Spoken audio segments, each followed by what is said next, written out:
The city of Norwich in Norfolk is not where you naturally think of when you think of places badly affected by floods, but it has faced the peril of the river that it has long relied on for trade and commerce, with the city being hit by at least three major floods in its time, but none worse than the 2 days it endured in 1912 that would leave thousands homeless, buildings destroyed, the city cut off with roads and rail unusable, would lead to a huge international support effort and would bring the city, that like so many others divided by class, together. Weather-wise, 1912 had been a very bad year for East Anglia, as well as the rest of the country, and still stands as the wettest August on record, with heavy rainfall month after month, leaving the ground saturated and the rivers running high before the storm even began on the 26th of August. The rain started in the early hours of the morning and didn't stop all day.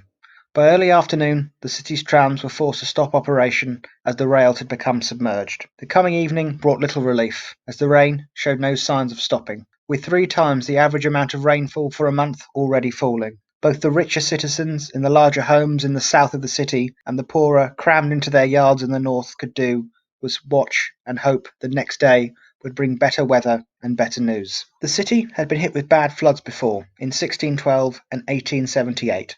But these would be overshadowed by August 1912, with one resident of the city, Arthur Preston of Christchurch Lodge, recording 7.34 inches of rainfall alone. All the morning of the 27th brought was more rain, but across the city the drains and sewers were still able to cope with the deluge, but this would not last much longer. Streets that were perfectly usable at 12 p.m. were 12 inches under water by 2 and practically a free-flowing river by 3. To make matters worse, the heavy rain, combined with a high tide, caused the River Yare that runs through the middle of the city to break its banks after raising 16.5 feet from its normal level at this time of year. Those in the poorer areas of the city, Higham, Cosney and Westwick, were the worst affected, as their homes were in the lower part of the city along the riverside, left to flee for their lives as the water rose around them, washing out their homes, a task made all the harder as the wooden pavements blocked the side streets and the roads as they floated away. Soon the electric station was flooded, knocking out all power across the city. The force of the water was such that it pulled down the walls of larger buildings and completely destroyed smaller ones. Among the buildings damaged was the printing press for the newspaper The Norwich Mercury, which was found near St Miles Cosney Bridge. The water coming down Westwick Street was described as a raging torrent, and even Norwich Cathedral looks like it may be lost to the water for a time. With the streets unusable, rescuers set out in boats to help where they could, evacuating men, women and children from the upper rooms of their homes. It wasn't just Norwich that was affected. Rivers across Norfolk and Suffolk burst their banks, with towns as far away as Beccles flooding when the River Waveney burst at the Gillingham Dam. 40 bridges were destroyed, such as in Trowse and Lakenham, with many more damaged. The year's harvest was destroyed, washed away in the fields. The marshes at Cantley were so flooded that water still covered the ground in October. The Norfolk Broads, that had been a renowned site for sailors and pleasure boats, had been reduced to little more than a swamp. In Great Yarmouth, the station was used to shelter people who had had their homes damaged or destroyed, sleeping in the waiting room or in train carriages. And to the north of Norwich, the lock at the village of Buxton broke, causing a wave of water to destroy the Coltishall Bridge. 4 people would be killed by the flooding directly. Edward Pole, a 5-month-old, was swept away by the current after slipping from his mother's arms. George Brodie was a fish porter from Riverside and lost his life helping evacuate others from their homes.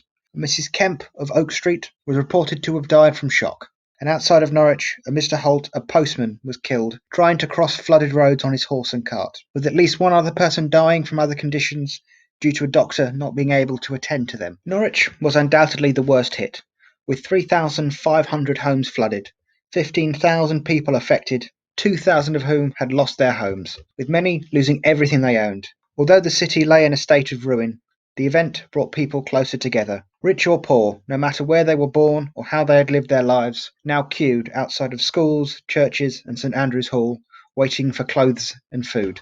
Those who could did the best they could to help their fellow citizens. Schools and the city's YMCA became a temporary shelter for families who had nowhere else to sleep. But with the whole city cut off from the rest of the country and the telegraph and telephone lines down, outside aid would take an additional 2 days before being able to reach the city. So cut off was Norwich that the first outside reporters described it as almost an island surrounded by water. The more fortunate, whose homes had survived the water, relied on food to be brought to them by boat and later horse and cart as the water level receded.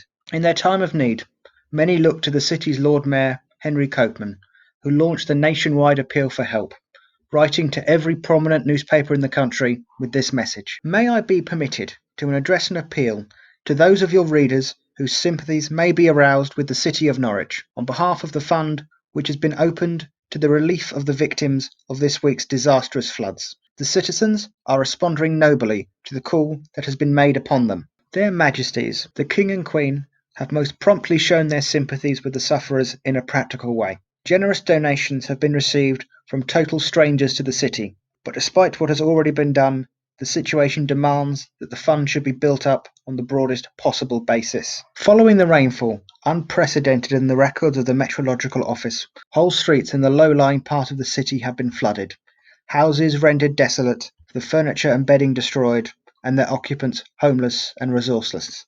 No fund, however generously supported by local contributions, can adequately cope with so great an emergency. It is for this reason that I am constrained to bring the plight of Norwich under the notice of the wider public reached by the circulation, that from some of it may elicit a response. If so, subscriptions should be addressed to the Secretary, Lord Mayor's Fund, Guildhall, Norwich. The plea was soon taken up by many and spread across the world, from America to Australia. Money came in from everywhere, including a royal donation of £21 from the King and Queen of Norway, with the Queen being the sister of King George V of Great Britain. She herself had spent time in Norfolk at Sandringham, as well as donations coming in from other members of the royal family. The largest single donation, a sum of £1,000, would come from J.J. Coleman Limited, the city's large mustard producing company, which had been set up in 1814. By the end of the appeal, £24,579, 14 shillings 7p had been raised. Around £2,825,947 83p today. Mayor Copeman would also have a report printed after to show that every penny of this money was spent on helping the city. The photos you've been looking at of the flood really don't go far enough to show how bad the flooding was in places, due to them being taken in the following days as the water receded, and many of them being staged, such as this one, taken on Lothian Street by Francis Wilmot. Cushion's Woodyard, seen on the right, still exists and is trading to this day, but the houses to the left have long since been demolished. As time went on, both Norwich and the surrounding areas seemed to forget about this flood, overshadowed by the losses of the First World War, the impact of Spanish flu, the Great Depression, the city's bombing in the Second World War, and the floods of 1953 and 1968, that although left Norwich unharmed, did large amounts of damage to areas in Norfolk.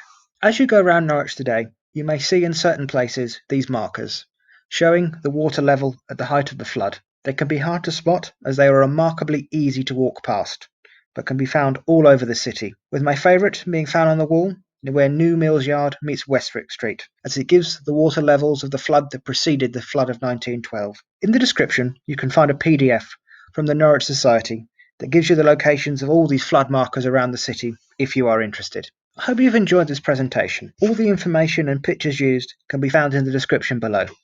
Feel free to subscribe and like if you wish.